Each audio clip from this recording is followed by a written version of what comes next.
های سلام بچه‌ها، من نیام شرفی هستم. خب اومدیم به هم دیگه بلاگ مدرسه بگیم. خب اینجا دنبایی قشنگ ما پوشیدم. خب دویدم به سمت اتاق. وای اتاقم به خاطر وسایل مدرسه خیلی کسی شد. بعد اشتباه بعد قلمت کیبیت نمونید و اینجا یه ماجیک و تخت پاکن ولش کنم. بعد اینجا جام دادی منو میبینید که خیلی هم قشنگه. درشو باز کردم. بعد مداد رنگی فابرکاستر رو میبینید. بعد اینجا که درشو باز کردم یه مداد داریم. اینا همه مداد رنگی فابرکاستر. یه مداد، یه خودکار آبی، یه خودکار قرمز، یه خودکار مشکی. بعد اینجا هم یه دونه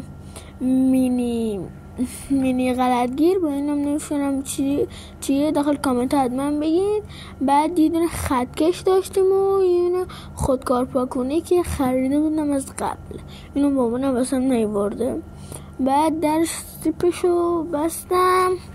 بعد که درشو زیپش خیلی سفته نمیتونستم هم ویدیو بگیرم هم در زیپشو بستم، بخاطر همین گذاشتم زیر قلق چیه همون هرچی این گذاشتم. گفتم اینجوری حالا بهتر شد. چرا رفت؟ حالا بهتر شد. در زیپو بستم. اینجا در این کتاب ها میبینید. بعد که بستم بهتر شدم. این خیلی درش سفته بچه ها. بعد گذاشتمش داخل چه گفتم جام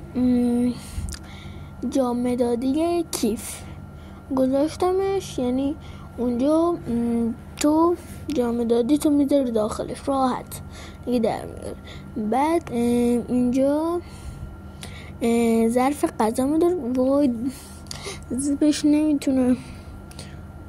بعد الان گذاشتم قلقم بازم. بعد این ظرف غذای کیوتمه. بعد اینجا من ظرف غذامو باز میکردم قرق صدا میداد. به اینجا ظرف ملامین برای آهن بهش میگم گذاشتم. بعد زیرش میذارم نون برای قاشق. بعد حالا صدا داد قیک من خیلی دوست دارم از صداش.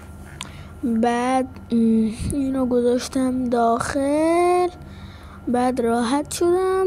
بعد تا بلاگ بعدی خداحافظ.